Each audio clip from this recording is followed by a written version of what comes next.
Segenting apa sih kebutuhan darah saat ini, Mas Adit, untuk Lumayan pasien genting, COVID, Ustadz. untuk teman-teman talasemia? Lumayan genting, Ustadz. Kita untuk pasien talasemia sendiri saja, kayak saya dan teman-teman yang berada di rumah sakit, setiap kita ingin transfusi darah itu, kita harus mencari pendonor. Di hari kita ingin transfusi darah, dokter dan perawat ngomong bahwa kita tidak punya pasokan darah. Tolong dicari pendonornya untuk kalian masing-masing. Oh, kalau biasanya sudah tersedia, sekarang suruh cari sendiri-sendiri ya? Ya, betul, Ustadz. Dan ini lumayan susah, Ustadz, nyarinya di masa pandemi ini yang semua orang ada di rumah dan takut untuk keluar. Jadi, Ustadz Amir, Ustadz Deden, ini Mas Adit ini orang yang berkali-kali hidup. Jadi, Mas Adit ini sehat, dan alhamdulillah kelihatan sehat. Walaupun sebetulnya beliau ini talasemia.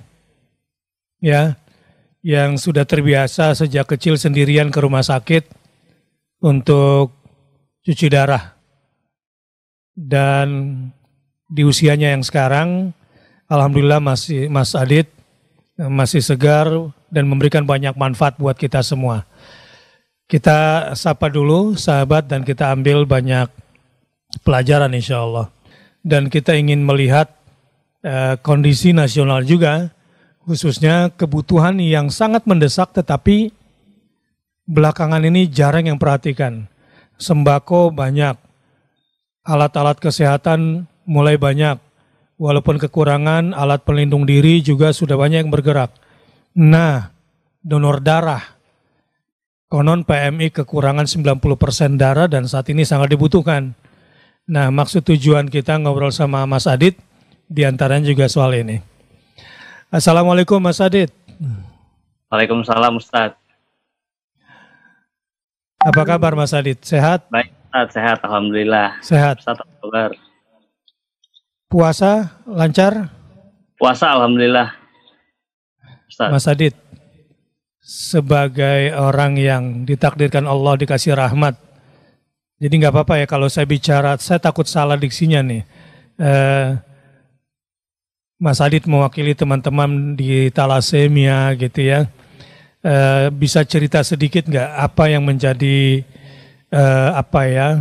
perbedaan mereka teman-teman Mas Adit dengan yang tidak menderita tidak terkena talasemia? Oh, boleh Ustadz. Jadi gini, talasemia itu sebuah penyakit genetik atau bawaan ya, yang diturunkan, yang dimana pasiennya ini tidak dapat memproduksi sel darah merah seperti orang normal, Ustadz. Yeah. Jadi kita sebulan sekali itu harus rutin transfusi darah di rumah sakit, dan kita sangat-sangat membutuhkan pendonor setiap bulannya. Iya. Jadi setiap bulan nih Mas Adit nih? Iya, saya rutin. Setiap sebulan sekali, Ustadz. Waktunya kalau lagi puasa jam berapa? Mengganggu puasa nggak? Untuk apa, Dok? Untuk transfusi darah kah, Ustadz? Iya, transfusi darahnya. Transfusi darah itu kita dimulai kurang lebih jam 8, jam 9 pagi dan selesai sampai jam kurang lebih sore ya, Ustadz, jam 3 atau jam 2 siang. Oh, lama juga ya. Kita sekali transfusi darah itu 4-5 jam ya. Kita membutuhkan sekali transfusi darah tuh kurang lebih 1-2 kantong, Ustadz. 1-2 kantong. Iya. Kira-kira banyak nggak teman-teman Mas Adit yang seperti ini yang membutuhkan? Di Indonesia sendiri, Ustadz, ini pasien seperti saya ada kurang lebih 9.000 sampai 10.000 orang di Indonesia. Dan di area Jakarta dan sekitarnya ada 2.000 orang. Dan sekarang karena masa pandemi ini, kita dibatasi untuk rumah sakit, jadi banyak yang kondisi kita mulai melemah ya, bisa dibilang, karena kita harus menunda proses transfusi darah yang kita sangat butuhkan per bulan sekali ataupun per seminggu atau 2 minggu sekali, Ustadz. Kenapa? Karena di rumah sakit kan sekarang banyak sekali pasien COVID ya, Ustadz. Dan kita ini karena kita sudah mempunyai penyakit, kita rentan untuk kena penyakit lain, Ustadz. Oh, jadi lebih rentan ya? Lebih rentan, yang lain. Betul. Karena kita kan Terus? nggak produksi sel darah merah seperti orang normal. Ya. Kalau terlambat misalnya terlambat 2 hari atau 3 hari atau seminggu apa resikonya? Kalau untuk 1 sampai 2 hari mungkin resikonya kurang terlihat ya Ustadz. Tapi kalau lebih mungkin dari seminggu, lebih dari 2 minggu itu kelihatan Ustadz. Nanti pasien atau saya sendiri pun merasa fatigue ya Ustadz, capek sekali, gampang ngantuk, tidak agak susah fokus Ustadz. Sekarang dengan di masa COVID-19 seperti ini, selain di rumah sakitnya terganggu, kemudian suplai darahnya terganggu juga nggak? Sangat Ustadz, kita sangat-sangat banget terganggu suplai darahnya karena semua orang kan ada di rumah ya Ustadz, dengan adanya physical distancing ini. Tapi yang orang-orang lupa adalah bahwa ada orang-orang yang masih membutuhkan darah di rumah sakit. Dan banyak orang-orang yang jadwal untuk donor darah, mereka melupakan donor darah karena menurut mereka lebih diprioritaskan untuk berada di rumah. Padahal donor darah pun juga di PMI sendiri sudah menerapkan physical distancing, Ustadz. Ya, jadi di PMI sebetulnya juga nggak bermasalah ya karena ada physical distancing ya. Nggak bermasalah, iya betul Ustadz. Untuk di masa COVID-19 seperti ini ada prosedur khusus nggak untuk ke PMI? Untuk pendonor atau untuk pendonor? Pendonor sekarang PMI ini biasanya diminta untuk mengisi formulir online terlebih dahulu ya untuk mereka mencegah adanya penyebaran COVID, Ustadz. Jadi nanti pendonor-pendonor yang mungkin berkualifikasi untuk mendonorkan darahnya akan dipanggil oleh PMI dan mereka akan bisa mendonorkan darahnya.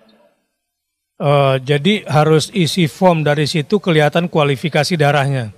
Iya, kualifikasi kesehatan overall si pendonor Ustadz, kayak apakah kesehatan mereka secara keseluruhan ya. Ya, mereka punya batuk sebelumnya atau sakit pernapasan. Ya.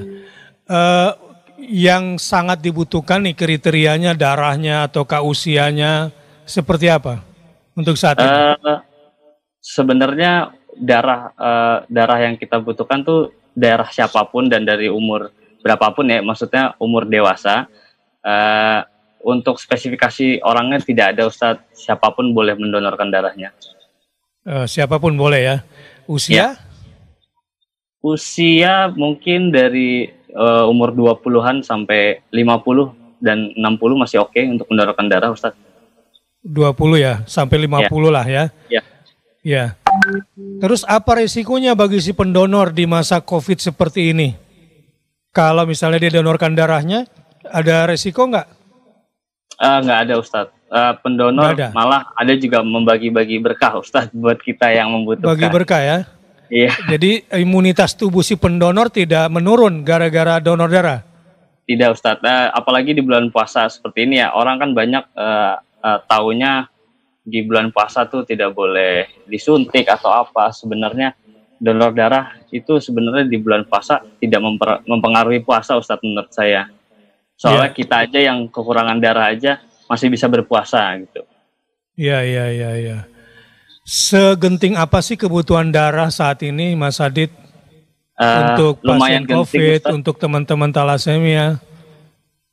Lumayan genting Ustadz, kita untuk pasien talasemia sendiri saja, kayak saya dan teman-teman yang berada di rumah sakit, setiap kita ingin transfusi darah itu, kita harus mencari pendonor. Pada yang biasanya kita sebenarnya pasokan darah itu sudah tersedia oleh Bank Darah dan PMI. Tapi sekarang karena kurangnya pasokan, kita harus mencari donor pengganti setiap kita mau transfusi darah Ustadz. Oh, jadi teman-teman ini kemudian memang sudah punya sahabat-sahabat khusus yang memang diharapkan bisa mendonorkan darahnya? Oh, belum Ustadz, tapi kita belum Ustadz, kita mencari sendiri siapapun yang mau mendonorkan. Jadi istilahnya urgent Ustadz. Di hari kita ingin transfusi darah, dokter dan perawat ngomong bahwa kita tidak punya pasokan darah, tolong dicari pendonornya untuk kalian masing-masing, seperti itu Ustadz. Oh, kalau biasanya sudah tersedia, sekarang suruh cari sendiri-sendiri ya? Ya, betul Ustadz. Dan ini lumayan susah Ustadz nyarinya di masa pandemi ini yang semua orang ada di rumah dan takut untuk keluar. Sebetulnya untuk datang ke PMI misalnya, nggak ada masalah. Nggak ada masalah Ustadz. Bisa ya datang ke sana ya? Bisa Ustadz. Kalau Mas Adit tahu, yang Mas Adit tahu kalau di Jakarta ini, titik-titik kalau orang mau datang donor itu kemana aja sih? Di PMI Pusat yang pasti Ustadz, di PMI Pusat? Keramat Raya. Ya di Keramat Raya. Di Keramat Raya bisa, atau di Rumah Sakit Umum Daerah dan Rumah Sakit Rumah Sakit Pusat Daerah atau Rumah Sakit Pusat Nasional tuh biasanya mempunyai bank darah tersendiri Ustadz yang bisa mendonorkan darahnya.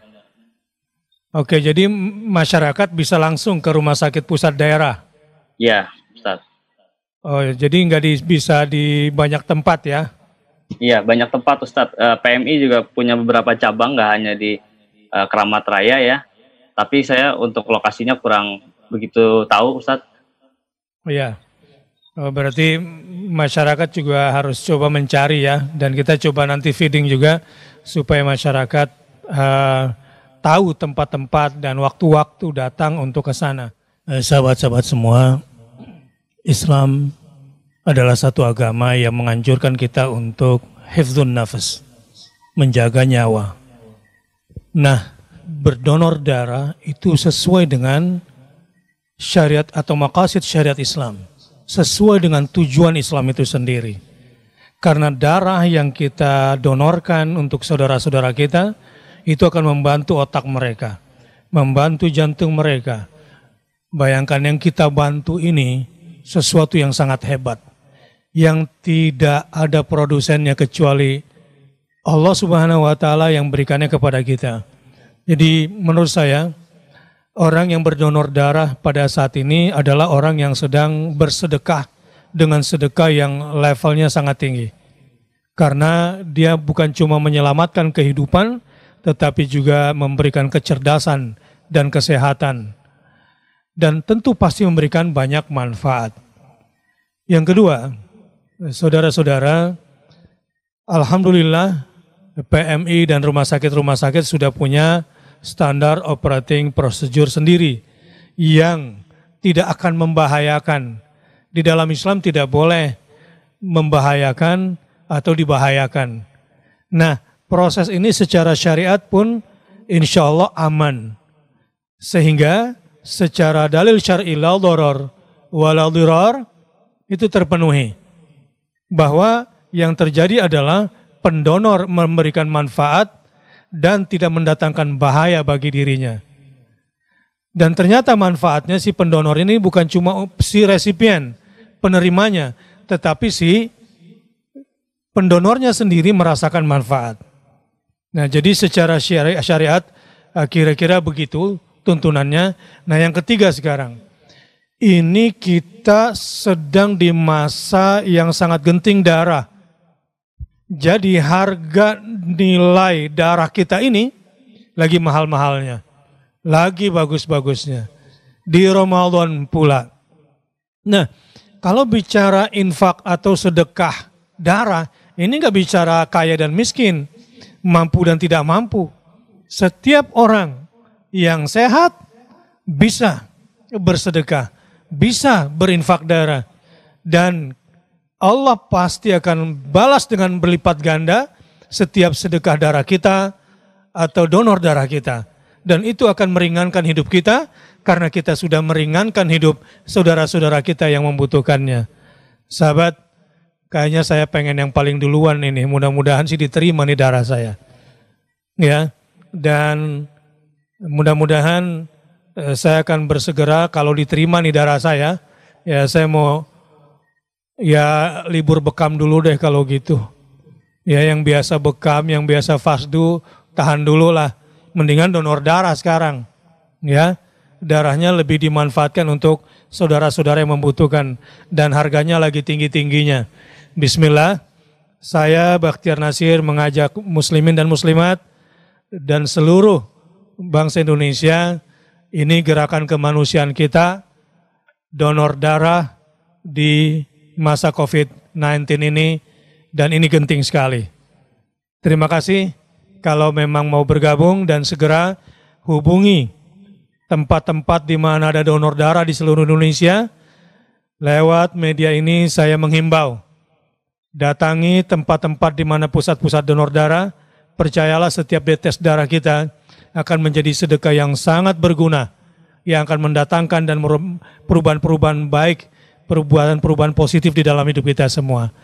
Baik Mas Adit, sebelum kita berpisah, ada nggak satu kalimat penting yang Mas Adit sampaikan untuk kami sebarkan, kami viralkan, agar semangat donor darah ini kemudian terjadi di Indonesia, khususnya di masa COVID-19 ini. Silakan Mas Adit. Ya Ustadz, terima kasih. Sebelumnya saya sebenarnya ingin berterima kasih pada semua orang yang masih berdonor darah sampai saat ini dan membantu kita para pasien thalassemia. Dan satu, kita hanya minta pesan bahwa terus berdonor darah untuk kita semua dan tetap menjalankan perintah untuk bersocial distancing atau mengikuti aturan pemerintah saat ini, karena dengan ada aturan ini kita pun susah untuk ke rumah sakit dan kita harap pandemi ini akan segera berakhir. Baik, itu saja Mas Adit. Ya. Terima kasih banyak. Sampai jumpa lagi. Dan insya Allah kita akan terus bersama Mas Adit untuk menyosialisasikan donor darah lebih giat lagi. Terima kasih Mas Adit. Wassalamualaikum warahmatullahi wabarakatuh. Salam.